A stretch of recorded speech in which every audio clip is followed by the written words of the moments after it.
Je demande maintenant aux participants de la table ronde de venir avec nous, nous rejoindre. Leur emplacement est indiqué.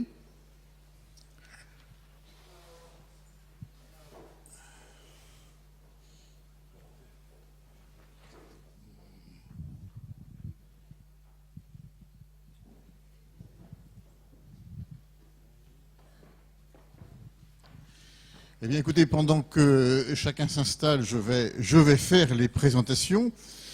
Immédiatement, à ma droite, Olivier Mongin. Olivier Mongin qui est entre autres philosophe, dont une bonne partie de la vie est liée à la revue Esprit.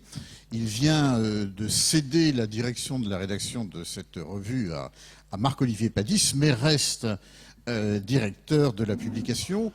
Il est connu entre autres pour ses travaux sur les questions urbaines. Je me souviens d'un livre pas si ancien, La condition urbaine précisément, et puis il y a d'autres choses en prévision. Et Olivier était venu il y a 10 ans déjà pour la réunion à laquelle Philippe Audic faisait allusion tout à l'heure.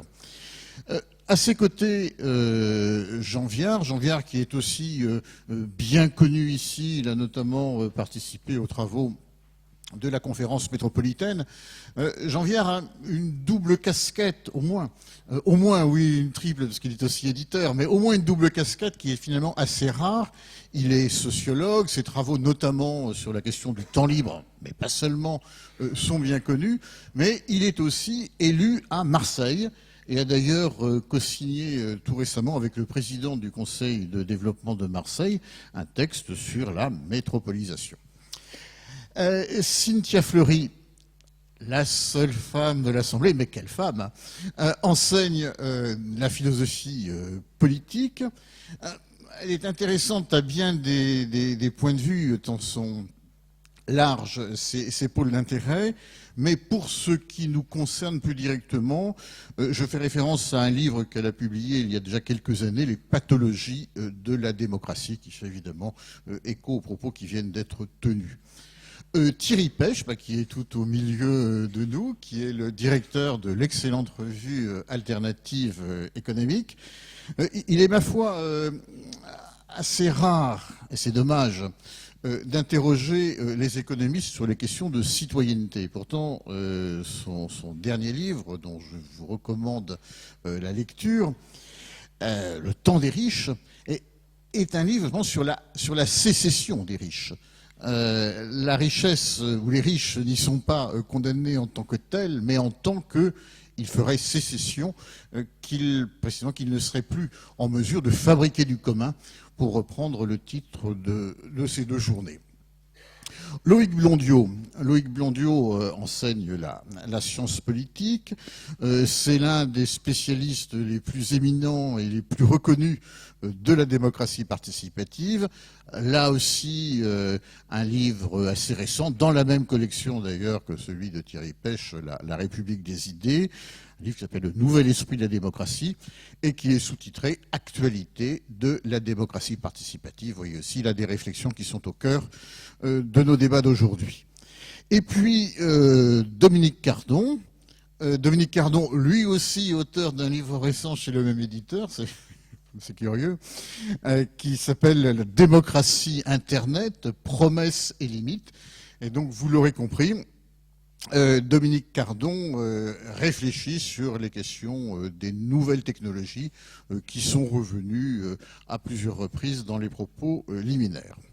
Alors voilà, oui, et puis moi, je me présente rapidement, Thierry Guidet, j'anime la revue Place Publique, pour laquelle Olivier Mongin fait une publicité éhontée et dont le dernier numéro est présent dans vos mallettes. Et précisément, le dernier numéro porte, et c'est pas tout à fait un hasard, sur deux des sujets abordés aujourd'hui, la démocratie participative, la réduction de la fracture civique avec des textes de représentants des conseils de développement et un entretien avec Jean-Paul Delevoye, et puis un gros dossier, le dossier principal sur Nantes, capitale verte de l'Europe, le label et la querelle. On aura l'occasion d'en reparler en fin d'après-midi. Alors voilà comment les choses vont se passer. Je vais demander d'abord à chacun de nos invités de réagir très, très brièvement, si vous voulez bien, aux propos liminaires de Jean-Paul Delevoye, qui pourra lui aussi reprendre la parole s'il le souhaite. Et puis ensuite, nous allons tâcher de nouer un débat, d'entrelacer quelques lignes entre nous. On se réservera, car ce serait vraiment dommage, ce serait paradoxal, ce serait même scandaleux de faire le contraire, on se réservera un moment de discussion avec la salle en fin de matinée, sachant que nous avons des contraintes horaires très lourdes. Nous devons absolument conclure à midi, c'est-à-dire dans 1h30. Donc, je vais vous demander de faire des interventions denses et ramassées. Bah, écoutez, je propose qu'on commence dans l'ordre inverse des présentations et je donne rapidement la parole à Dominique Cardon. Votre réaction aux propos de Jean-Paul Delevoye et aux autres propos qui ont été tenus par Gilles Retire et Philippe Audic. Bien, bonjour. Vraiment très rapidement, hein, bon, moi j'ai reconnu dans le propos de Jean-Paul Delevoye beaucoup de diagnostics qu'on peut assez facilement partager. Moi, je voulais revenir sur deux petites choses, simplement. La question de la métamorphose, alors, et que je vais regarder simplement, moi, du point de vue de la question qui me préoccupe, qui est celle du numérique, des nouvelles formes prises par l'espace public, des nouvelles formes de mobilisation qui peuvent avoir lieu plutôt par la coordination des conversations. La première chose, c'est mon sentiment, c'est que quand on dit... je trouve le terme de métamorphose est très adapté à l'idée qu'on n'est pas dans des ruptures radicales. Moi, je suis toujours intrigué, notamment quand on vient nous dire le numérique va tout changer. Alors, des fois, avec des exemples un peu forts. Le numérique est en train, en fait, de transformer lentement, progressivement, de s'inscrire dans le quotidien. Et donc, moi, je suis toujours surpris par le fait que beaucoup de ces transformations, en fait, sont des transformations beaucoup plus lentes que celles qu'on attend, mais en même temps d'autant plus fortes qu'elles sont assez peu sensibles et très visibles. Et puis, le deuxième élément, moi, qui me semblait, alors là, être plus problématique et peut-être susciter débat, c'est que moi, il me semble que dans beaucoup des réflexions sur les nouvelles attentes des citoyens, sur la citoyenneté, il y a évidemment ce constat connu, régulier, répété et constant d'une sorte de méfiance vis-à-vis des institutions, des hommes politiques, des experts. Alors, des experts un petit peu moins, si j'ai bien compris les chiffres, mais enfin, globalement quand même des experts, des scientifiques, etc., qui se manifestent constamment. Mais les mêmes enquêtes du CEVIPOF montrent, et c'est ça moi auquel je suis sensible, c'est qu'à la fois il y a sans doute un trait culturel aussi français propre dans cette idée d'une méfiance généralisée, qui a une très grande confiance dans la proximité. Il y a une confiance dans le local, il y a une confiance dans la famille, il y a une confiance dans les amis, il y a une confiance dans la forme du réseau de proximité. Et que ça traduit quand même un état très très contrasté des attitudes et des opinions sur ces questions-là. Et bon, on y reviendra peut-être dans le débat tout à l'heure. Moi, je crois justement que les formes de la conversation numérique, par le bas, elles s'inscrivent précisément dans ce tissu dans lequel il y a à la fois l'innovation, du partage, de l'initiative, du projet, beaucoup de choses aussi très différentes qui se jouent dans cet esprit-là. Voilà. Merci. Loïc Blondiot. Oui, merci. Alors moi aussi, trois ou quatre remarques. La première, pour rebondir sur ce qu'a dit Dominique et ce qu'a évoqué Jean-Paul Delevoye, c'est effectivement ces capacités de résilience, ces capacités d'auto-organisation de la société, ces formes émergentes qui viennent du bas et qui effectivement n'ont plus besoin, on finit par penser que l'État, l'accompagnement des autorités n'était plus forcément quelque chose de nécessaire. Et il est évident que nous avons affaire à un phénomène de ce type, c'est-à-dire à une disparition progressive de l'État, de l'État social, d'un certain nombre d'institutions, et au remplacement de ces structures relativement verticales et autoritaires par des formes plus horizontales de collaboration.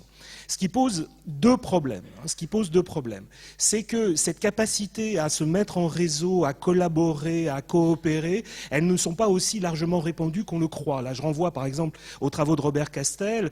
Pour pouvoir finalement être un individu et se projeter dans le collectif collectif avec d'autres, il faut quand même avoir un certain nombre de certitudes de base, un certain nombre d'éléments que l'État social avait réussi à distribuer de manière à peu près égalitaire. Et donc il y a des gens qui vont s'en sortir mieux que d'autres. Il y a des gens qui vont avoir plus de capacité à construire du capital social, à se projeter dans un avenir commun, local, que d'autres. Et ça pose une vraie question. Deuxième problème, c'est comment on va articuler ces petites entreprises locales, ces réseaux. Qu'est-ce qui va nous permettre d'éviter les conflits?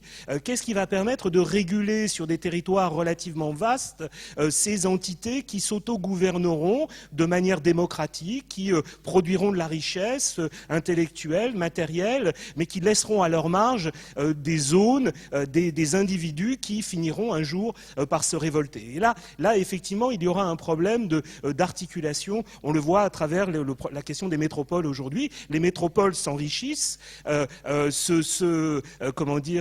tirent leur épingle de la mondialisation, mais au détriment de tout ce qui est à la périphérie. Deuxième remarque. En écoutant Jean-Paul Delevoye, je me disais, si j'étais ouvrier à Florange, alors c'est pas du tout de la démagogie, ce que je dis, c'est parce que je suis heureux d'écouter un politique ou ex-politique, j'en sais rien, qui soit pas complètement cynique, qui ne soit pas complètement dans le court terme et dans la gestion du présent. Et pour moi, c'est vraiment une bouffée d'oxygène. Mais je me dis, et j'aimerais tellement que ce discours puisse produire des effets. Et je me dis, est-ce que c'est pas un discours qui est fait pour des gens comme moi, c'est-à-dire pour des bobos installés, qui bénéficie finalement de la modernité. Est-ce qu'il est audible à l'extérieur? Et ça, c'est une question que je me pose et qui me paraît tout à fait importante. Et je n'ai pas de réponse, à vrai dire. Et il faut. Troisième remarque. Ce discours, il s'adresse plutôt à nos élites. Thierry Guidet disait que nos élites avaient fait sécession, qu'aujourd'hui c'était les élites qui étaient immorales, les élites sociales, économiques et politiques ont perdu tout sens de la moralité. Pendant des siècles, elles ont dénoncé le peuple comme immoral, le peuple comme égoïste, comme intéressé. Aujourd'hui, ce sont elles. Et je pense que ce discours, il devrait d'abord être entendu par les élites qui elles-mêmes doivent faire faire le ménage chez elles pour que ce discours devienne crédible et audible au-delà.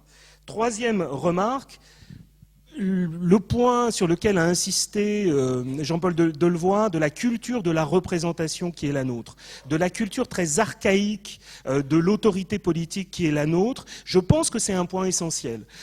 Aujourd'hui, nous pensons à la représentation sous la forme d'une incarnation. Les syndicats du CESE nous disent nous parlons au nom, nous sommes les porte-paroles, nous valons pour l'ensemble de la société. Et à tous les niveaux, nous avons des autorités qui représentent sur ce modèle très archaïque du roi qui incarne la nation. Or, il est absolument impératif que nous pensions la représentation sous la forme et l'autorité sous la forme de processus adaptés à des questions, à des problèmes qui impliquent des acteurs de types différents et qui ne supposent plus que certains vont pouvoir agir pour exclusivement, mais devront se faire interpeller, inclure dans des processus coopératifs, collaboratifs, d'enquête, de débat public, des acteurs beaucoup plus nombreux, à commencer par les citoyens. Merci. Alors ce n'est pas Thierry Guidet qui parlait de la sécession, mais c'est Thierry Pech à qui je donne la parole pour une brève réaction. Oui, je vais faire plus bref que lui, vous allez voir. C'est pas difficile. Non, mais c'est...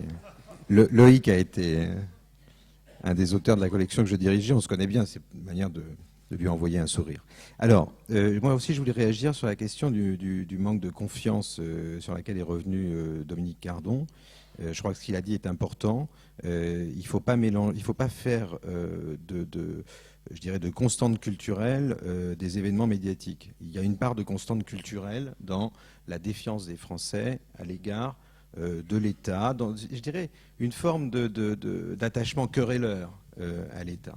Et il faut bien voir qu'en face de ça, il y a aussi des formes de confiance dans les réseaux de proximité, dans le cercle familial, le cercle vicinal, etc. Mais on a ajouté à cette médiatisation, à cette mise en scène de la défiance, une autre caractéristique qui serait le pessimisme excessif des Français face à la mondialisation. Moi, j'ai souvenir d'une époque qui n'est pas si lointaine, c'était 2006-2007, des livres paraissaient sur cette question et on applaudissait à leur thèse à peu près sur toutes les scènes. Et on disait, regardez quand même, en gros, si je caricature, ce que ces Français sont sots quand même. Regardez, tous les autres adorent la mondialisation, ils trouvent ça fantastique et eux, ils ne voient pas que c'est leur avenir.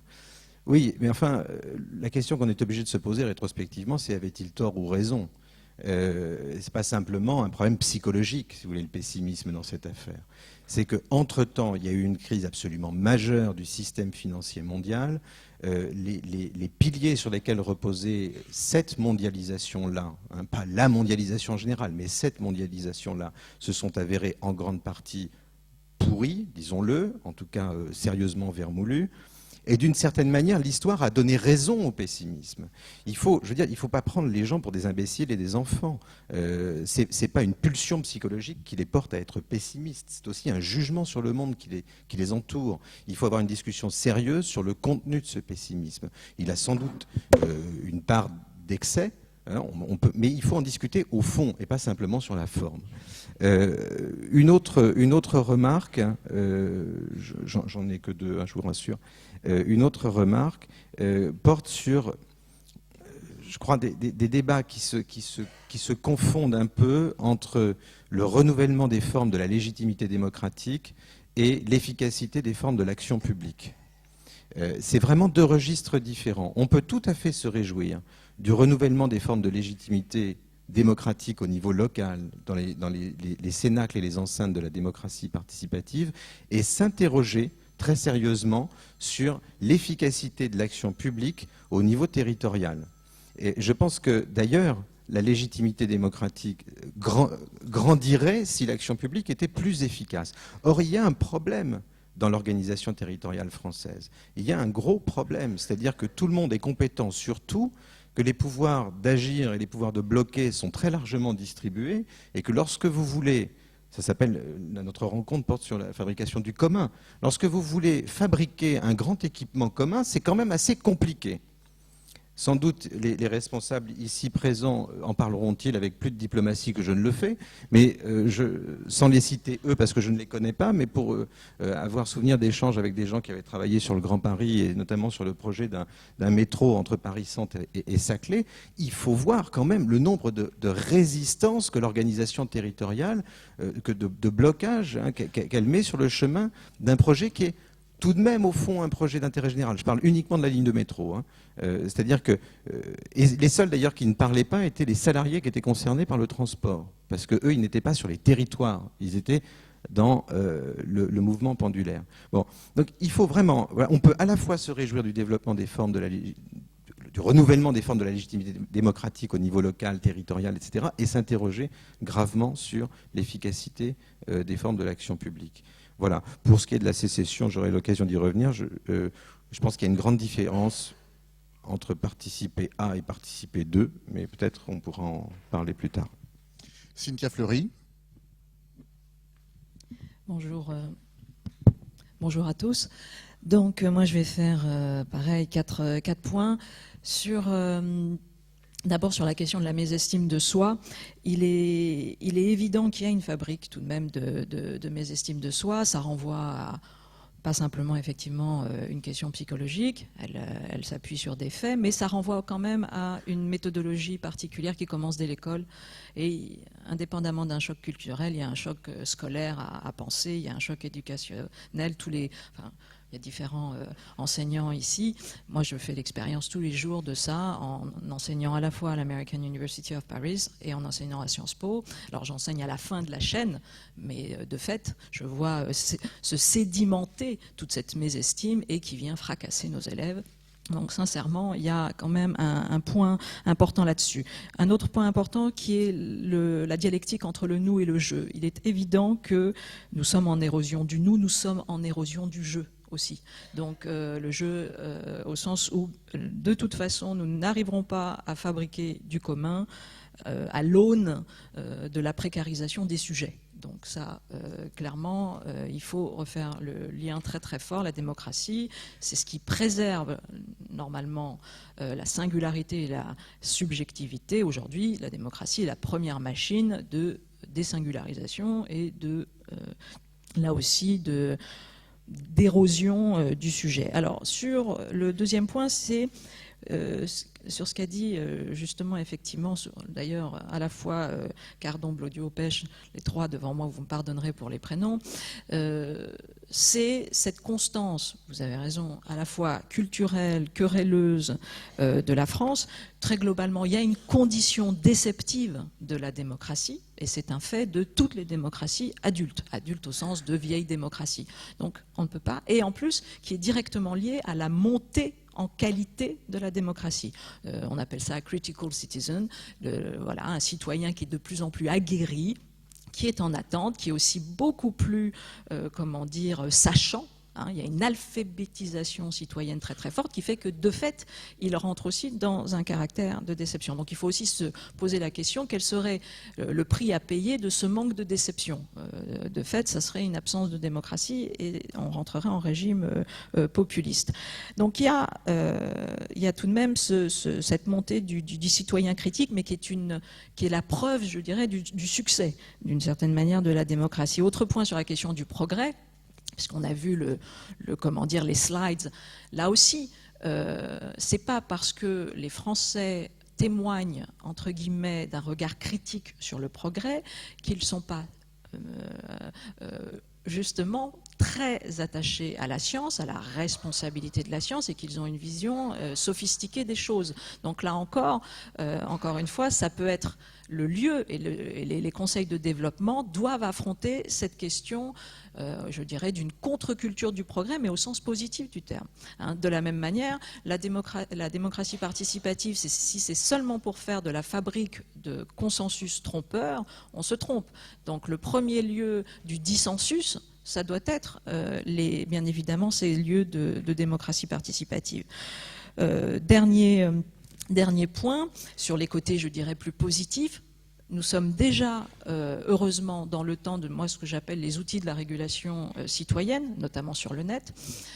Vous avez des collectifs qui se mettent en place et qui sont extraordinairement experts, et le CESE peut travailler davantage avec eux. Je pense au collectif Roosevelt, je pense aux économistes atterrés, je pense à la République des idées, si c'est d'autres termes plus de think tank. Enfin, il y en a quantité qui font un travail presque para-législatif. Je veux dire, on pourrait davantage les intégrer. Et puis, dernier point, je crois que nous sommes plusieurs ici à demander une grande métamorphose du CESE et une grande mue du CESE en troisième assemblée de la société civile. Et là, je crois que la métamorphose, j'espère, est en route. Merci. Jean Viard. Je ne suis pas aussi noir. Alors moi, je vais dire les choses autrement. Je vais dire, pour moi, c'est une société du bonheur privé et du malheur public. Et je crois qu'il faut bien voir que, y compris dans toutes nos sociétés européennes, si elles ne se révoltent pas, c'est parce qu'on y vit bien, majoritairement, et qu'on le dit toute la journée. Et que, bien sûr, ce sont les études d'opinion qui le disent. Mais quand une société gagne 3 mois de vie par an, que les femmes font à peu près le nombre d'enfants qu'elles veulent, on ne peut pas dire qu'elle se détruit. Quand la construction des liens familiaux, l'élargissement des phénomènes de solidarité dans la famille existe, on ne peut pas dire que ça se détruit. Quand on est passé, Rifkin disait l'autre jour, on est arrivé à 2,3 milliards de téléphones portables contactés sur Internet dans cette planète. On change de système de communication. Donc, bien sûr, les problèmes, je les vois comme tout le monde. Mais je pense que une partie des problèmes, c'est la déconnexion entre les structures organisées, verticales, comme le dit tout à fait le président, et puis cette réorganisation de la société. Et je crois que n'éclairer que la désorganisation, c'est conduire la société vers, au fond, l'incapacité à comprendre comment elle est très créative. Et je pense que si vous voulez, c'est là-dessus que j'insiste. Quand on a gagné une génération depuis la guerre, on n'a pas réorganisé nos sociétés. Une génération depuis la guerre, 21 ans d'espérance de vie en plus. On est grands-parents à 53 ans, on perd ses parents à 63 ans, on est à la retraite ensemble, on hérite quand on est déjà à la retraite. Tout ça, c'est des bouleversements gigantesques, y compris d'un point de vue symbolique. On n'en discute pas. Les politiques publiques n'ont pas évolué. Est-ce qu'il y a des politiques publiques pour la proximité des familles dans le territoire? Est-ce qu'il y a des attributions privilégiées des HLM pour que les parents et les enfants puissent rien du tout. On n'a pas compris qu'on avait changé de société à ce niveau-là. Donc je prends quelques exemples comme ça, mais c'est pour dire, on passe au fond, pour le dire très clairement, d'une société beaucoup plus horizontale, on l'a tous plus ou moins dit, mais avec une faiblesse des institutions politiques locales qui sont liées à un clientélisme, une superposition, y compris les conseils de développement. Je veux dire, ne rêvons pas, on n'a pas régénéré la démocratie avec tout ça. C'est mieux, c'est mieux. Mais enfin, cette démocratie, elle est loin. Et en plus, les retraités sont en train d'enquister la démocratie. L'essentiel des conseils d'administration des associations et 50% des conseils généraux sont des retraités. C'est normal, la vie s'est allongée. On s'occupe après le travail, c'est un grand atout. Mais il faut aussi le réfléchir comme ça. J'ai rien contre ça, j'ai 63 ans, mais comprenons ça. Voilà, donc je voudrais dire ça. Je voudrais dire une deuxième chose. La place du travail a complètement changé et c'est définitif. On travaille à peu près 10% du temps des sociétés modernes. On travaillait 40% avant-guerre de 40. Donc, nous sommes des sociétés bâties sur le temps libre. C'est là que se crée le lien social, la proximité, la qualité de vie. Et au fond, ce qui attire la créativité économique aujourd'hui, je dirais le soft attire souvent le hard. Et ce qui est un drame terrible, effectivement, pour des ouvriers de production dans certains secteurs, etc. Mais c'est aussi parce que les institutions ne font pas leur travail. Prenons Aulnay. J'ai interviewé quelques années au congrès de la CFDT en disant, on sait tous qu'Aulnay va fermer. Pourquoi c'est pas vous qui dites aux ouvriers, dans 5 ans, 7 ans, ça va fermer? Comment on change vos vies? Comment on l'accompagne? Pourquoi est-ce qu'on continue à dire que ça ne fermera pas? On le sait depuis des années, que ce type d'entreprise, qu'elle ne se compte, etc. Donc, est-ce qu'il n'y a pas un moment aussi où les institutions, là-dessus, ont une énorme responsabilité dans leur capacité, d'une part, à dépendre ce qui peut être défendu, bien entendu, mais aussi à anticiper des années à l'avance, à accompagner les gens, et à ne pas leur dire on ne va pas fermer, parce qu'on les met devant un mur. Donc ce changement-là, il faut le comprendre. Et dernière remarque par rapport à ce qu'a dit le président, j'aime bien son analyse, mais on ne refera pas des sociétés verticales. Je crois qu'on fera des sociétés où il y aura un mariage entre le vertical et l'horizontal. On ne va pas non plus aller dans cette queue horizontale, où il y aura tout par Internet, où on va tous produire notre énergie, etc. Non plus. Il y a aussi des grandes firmes mondiales, il y a aussi des grands enjeux. Mais il y a cette quête. Alors, la nostalgie du vertical, y compris chez un ancien gaulliste, je la comprends fort bien, mais je pense qu'on n'y reviendra pas complètement.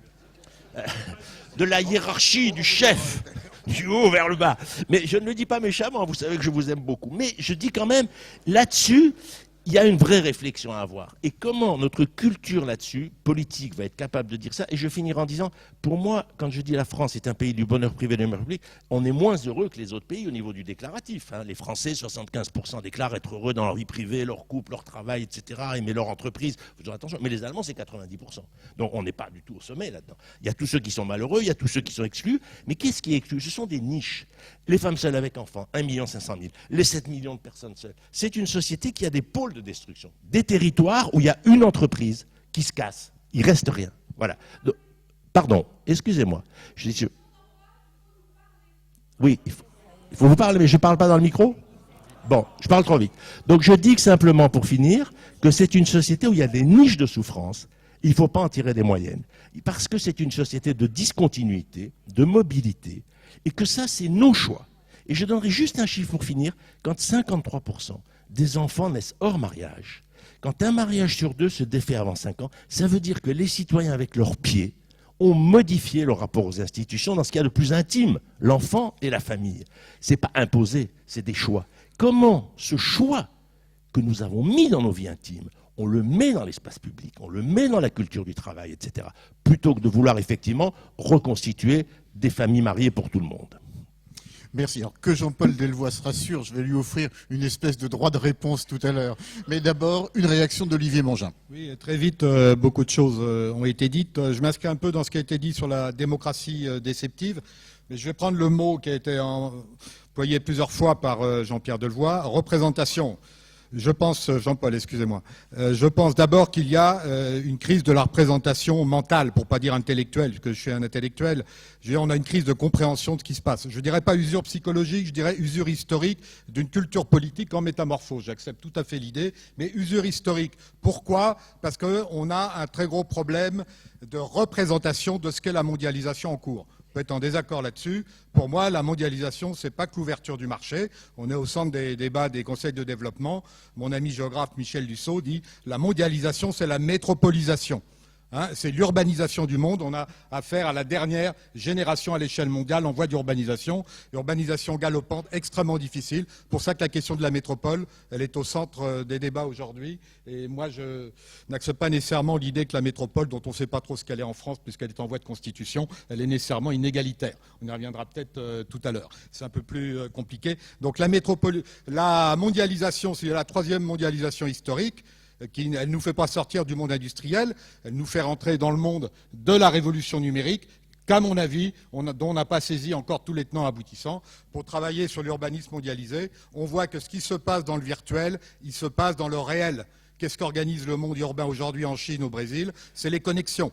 Le vocabulaire que vous avez sur Internet, vous le plaquez directement sur la réalité urbaine. Il faut accéder aux connexions. Si vous n'accédez pas aux connexions, les connexions, c'est le transport, c'est les aéroports, il faut avoir les ports, etc. Si vous êtes hors connexion, vous êtes hors jeu, pour reprendre. Donc c'est le premier point. Il y a un gros effort à faire sur notre représentation de la mondialisation, qui est un état de fait, qu'on l'aime ou pas. Et la France, je pense, n'y est pas rentrée, parce qu'elle a un modèle universel. Elle a un modèle universel qu'elle a beaucoup de mal, dont elle voit très mal les atouts que ça représente. Et ça représente des atouts. Moi, je ne suis pas négatif. Deuxième question, la représentation politique après la représentation intellectuelle, je dirais, historique plutôt. Un livre très intéressant récemment paru de l'ancien directeur de l'IRD, Jean-Michel Severino, Le basculement du monde. Je suis encore dans la mondialisation. Qu'est-ce qu'il dit très bien ? Il prend l'exemple de Lula, syndicaliste, homme de la démocratie sociale. Lula, il n'a fait aucune réforme politique. Il faut être clair. Trop de corruption, d'ailleurs lui-même est un peu piégé en ce moment, trop de corruption, trop de clientélisme, trop de lobbying. Il a fait des réformes sur le plan de la démocratie urbaine et de la démocratie sociale. Intéressant pour les conseils de développement. Démocratie urbaine, c'est très important à l'échelle mondiale aujourd'hui. Alors est-ce que ça veut dire que nous, on n'a rien à faire sur la démocratie politique ? J'espère qu'on va rebondir là-dessus tout à l'heure. Est-ce qu'on est à croire qu'elle est vraiment totalement inapte, totalement corrompue ? Pas du tout.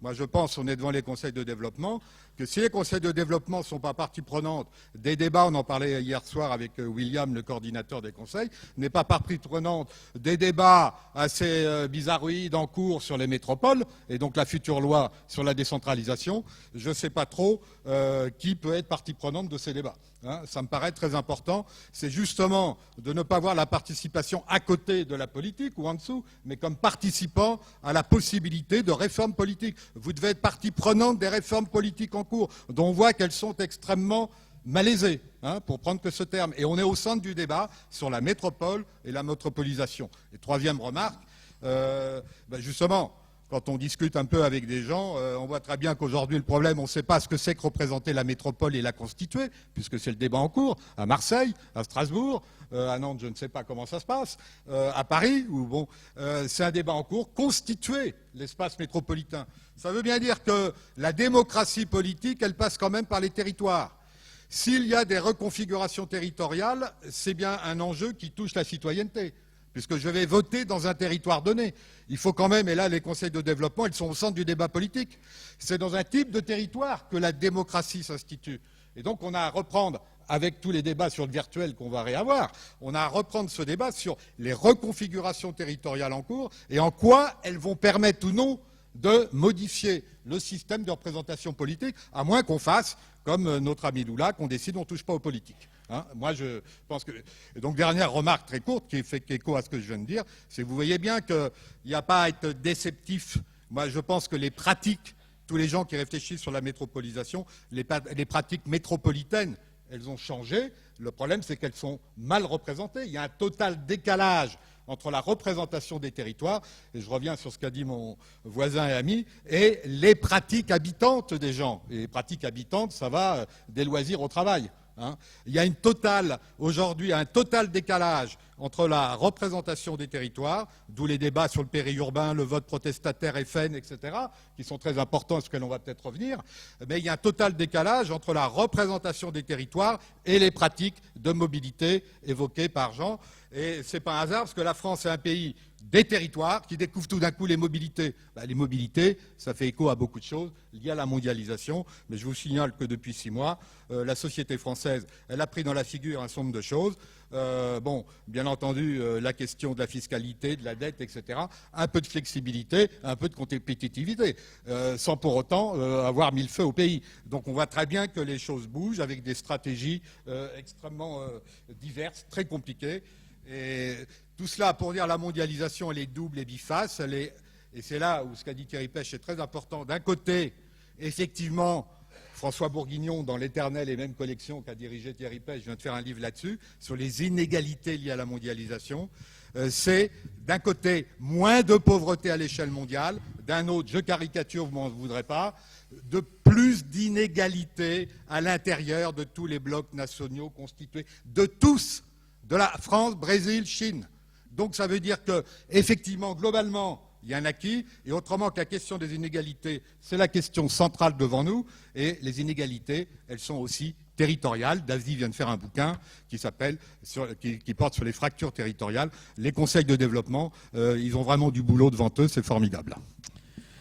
Merci.